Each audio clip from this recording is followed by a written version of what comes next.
Welcome all Jawahar. இன்னைக்கு ஒரு 3 subject வேகமாக பார்ப்போம்.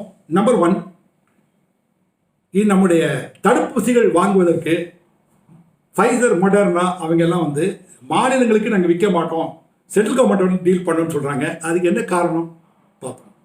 ரெண்டாவதாக, பெலாரஸ் அப்படிங்கிற ஒரு கண்ட்ரி அவங்க ஏர் ஸ்பேஸ்க்கு மேலே பறந்துருக்கிற ஒரு ஷெட்யூல் ஃப்ளைட்டை நிறுத்தி தங்களுடைய கேபிட்டலில் நிறுத்த வச்சுருக்காங்க. அங்கே ஒருத்தரை அரெஸ்ட் பண்ணியிருக்கிறாங்க. அது என்ன பார்ப்போம். மூணாவது, 2019 ஆரம்பித்த இந்த கோவிடுக்கு இது எங்கே ஆரம்பிச்சது, எப்படி ஆரம்பிச்சது அப்படிங்கிறது ஏகப்பட்ட ரிசர்ச் பண்ணி இது வரைக்கும் கண்டுபிடிக்க முடியல. ஆனால் அது தொடர்பாக ஒருவேளை இது ஊஹான் இன்ஸ்டியூட் ஆஃப் வைராலஜிலிருந்து இது வெளிக்கிளம்பி இருக்கலாம், ஆக்சிடெண்ட்டாக கூட அப்படிங்கிற மாதிரி அமெரிக்காவுடைய எக்ஸ்பர்ட், அமெரிக்காவுடைய chief medical adviser doctor Anthony Fauci சொல்லியிருக்காங்க. அதுவும் என்னன்னு பார்ப்போம். ஃபர்ஸ்ட் ஏன் இந்த international pharmas, big pharmas like Pfizer, Moderna, Johnson and Johnson, they are all refusing to deal with the state governments. அதாவது ப்ரொவின்ஷியல் கவர்மெண்ட்ஸோட அவங்க டீல் பண்ண விரும்பல.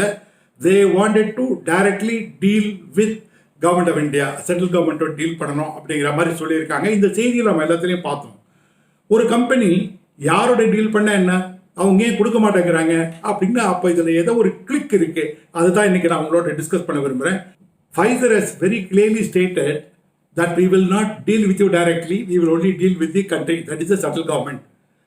Whereas Moderna has also given a similar reply. இதில் டெல்லி, ராஜஸ்தான், இன்னும் பல்வேறு state கவர்மெண்ட்டுகள் அவங்களுக்கெல்லாம் இந்த மாதிரி ரிப்ளை வந்தது. ஸோ இது ஒரு ப்ராப்ளத்தை கிரியேட் பண்ணுறது. என்ன ப்ராப்ளம் அப்படின்னு பார்க்கும்போது, நேற்று ஃபைசருடைய சிஇஓ அவர்கள் கொடுத்த ஒரு பேட்டியில் அவர் ரொம்ப அழகாக சொல்லியிருந்தார். நாங்கள் கிட்டத்தட்ட 40-50 கண்ட்ரிகளில் ஏற்கனவே அக்ரிமெண்ட் போட்டிருக்கோம், அதுபடி நாங்கள் சப்ளை பண்ணுவோம். அது ஒன்று. ரெண்டாவதாக இண்டெம்னிஃபை பண்ணணும். அந்த கண்ட்ரி ஷுட் இண்டெம்னிஃபை, அதாவது நாளைக்கு இதில் ஏதாவது பிரச்சனைகள் ஏற்பட்டால் எங்களை கேள்வி கேட்கக்கூடாது as a supplier, as a company. அதனால் it should be dealing only with the country. நாங்கள் உங்களுக்கு கொடுத்துட்டோம்னா அதுக்கப்புறமா பொறுப்பு உங்களுக்கு ஆயிரும். அந்த ஒரு காரணத்துக்காக தான் ஃபைசர், மொடர்னா போன்ற கம்பெனிகள்லாம் தயங்குறாங்க. இது வரைக்கும் 50 கண்ட்ரிகள் ஃபைசரோட பண்ணியிருக்காங்கன்னா அவங்க இந்த மாதிரி ஒரு அண்டர்ஸ்டாண்டிங்லாம் வாங்கியிருக்கிறாங்க. இப்போ புரியுதா அவங்களுக்கு எதனால இந்த கிளிக் ஏற்பட்டிருக்கு அப்படின்னு. ரைட். அடுத்து மொடர்னா எடுத்துட்டோம்னா அவங்க ஒரு மேஜர் ப்ரொடியூசர். அவங்க கிட்டத்தட்ட சப்ளை செயினில் அவங்க ஏற்கனவே எல்லாத்துக்கும் ஆர்டர் பண்ணியிருக்காங்க. அவங்க கணக்குப்படி பார்த்தா US, Canada, Japan, European countries, இது மாதிரி நிறைய பேர்கிட்ட அவங்க ஆல்ரெடி ஆர்டர்ஸ் வாங்கியிருக்காங்க.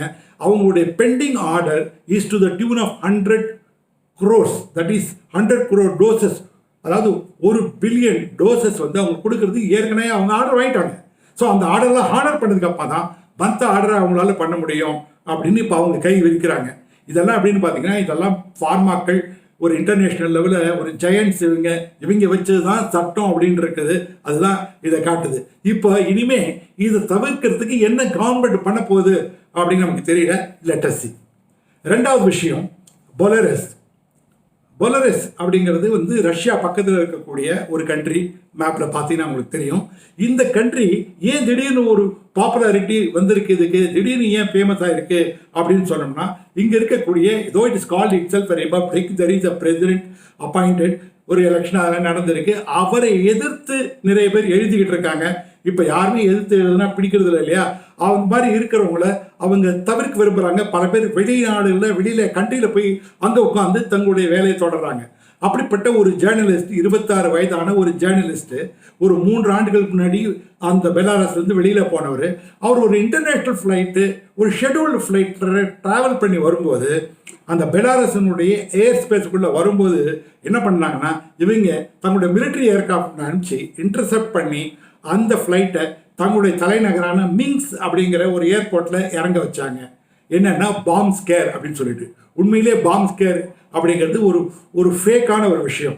அவங்கள பொறுத்த வரைக்கும் அங்கே உள்ள ட்ராவல் பண்ணிட்டு இருந்த அந்த 26 வயதான ஜேர்னலிஸ்ட்டை அரெஸ்ட் பண்ணி அவங்க கூட்டிகிட்டு போகணும் அப்படிங்கிறதுக்காக அதை அவங்க பண்ணிட்டாங்க.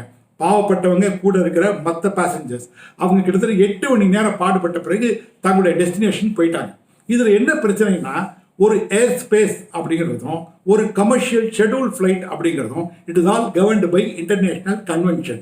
ஸோ சர்வதேச நாடுகளுக்கிடையே இருக்கின்ற பல்வேறு ஒப்பந்தங்களுடைய அடிப்படையில் நடக்கிறது. அப்படி இருக்கும்போது திடீர்னு ஒரு கமர்ஷியல் ஃப்ளைட்டை அது மாதிரி வந்து ஒரு ஹைஜாக் பண்ணிட்டு போகிற ஒரு டெரரிஸ்ட் குரூப் பண்ணக்கூடிய ஒரு வேலை மாதிரி செய்கிறது எந்த விதத்தில் நியாயம்? There is an international agreement, conventions are there. இதெல்லாம் வயலேட் பண்ணி பெலாரஸ் பண்ணியிருக்கு அப்படிங்கிறதும், ஒரு ஆளை பிடிக்கிறதுக்காக, தனக்கு பிடிக்காத ஒரு ஜேர்னலிஸ்ட்டை பிடிக்கிறதுக்காக அவர் செய்திருக்கிறது அப்படிங்கிறது ஒரு பெரிய ஒரு பரபரப்பை ஏற்படுத்தியிருக்கு.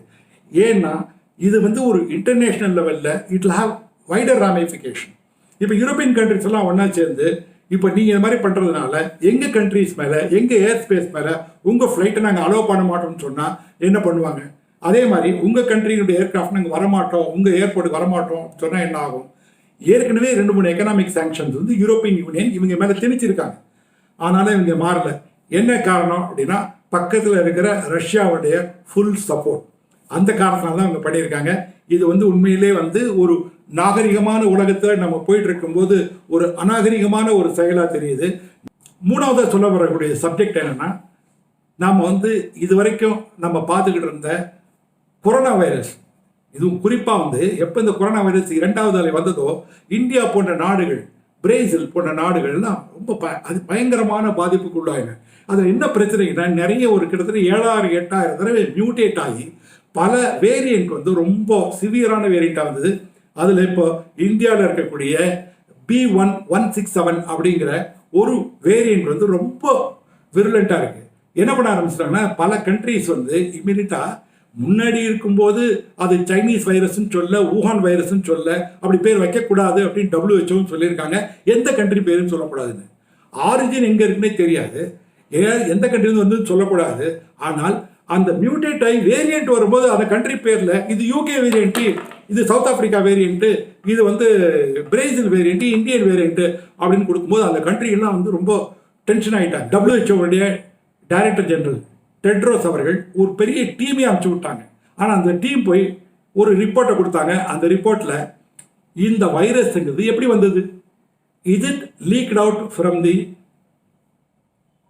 Wuhan Institute of Virology, or it is leaked out as a zoonotic disease, or it has come from what is known as a ஒரு அனிமல் பேட்லேருந்தோ வேற ஒரு அனிமல்லேருந்தோ ஒரு இன்னொரு மனிதனுக்கு வந்து அங்கேருந்து ஒரு மனிதனுக்கு டிரான்ஸ்மிட் ஆயிடுச்சா, அல்லது வேற ஏதாவது ரூபத்தில் இது வந்திருக்கா அப்படின்னு. ஆனால் அந்த ரிப்போர்ட்டில் எதுவுமே சொல்லப்படலை. எல்லாமே ப்ராபபிள் இருக்கு, பாசிபிலிட்டி இருக்கு. ஆனால் வந்து இன்னும் வந்து எங்களால் ஃபைனலாக சொல்ல முடியல, இன்னும் வந்து இதை ரிசர்ச் பண்ணணும் அப்படிங்கிற மாதிரி பண்ணுறாங்க. எப்போ ஒரு மேட்டருக்கு எண்டு குறை பண்ண முடியாமல் ரிசர்ச் பண்ண ஆரம்பிக்கிறாங்கன்னா கிட்டத்தட்ட 18 மாதம் ஆச்சு இது செய்ய முடியல. இந்த மீன்வைல் நேற்று வந்து வேர்ல்டு ஹெல்த் அசம்பிளி கூடியிருக்காங்க. 185 கண்ட்ரிஸ் சேர்ந்துருக்கிறாங்க. ஆனாலும் அவங்களால எந்த விதமான முடிவும் எடுக்க முடியல. ஏன்னா அவங்க தான் இந்த பீரியட்ல பேண்டமிக் எப்படி கண்ட்ரோல் பண்ணுறது, ஃபியூச்சர் பேண்டமிக் எப்படி மேனேஜ் பண்ணணும்னு.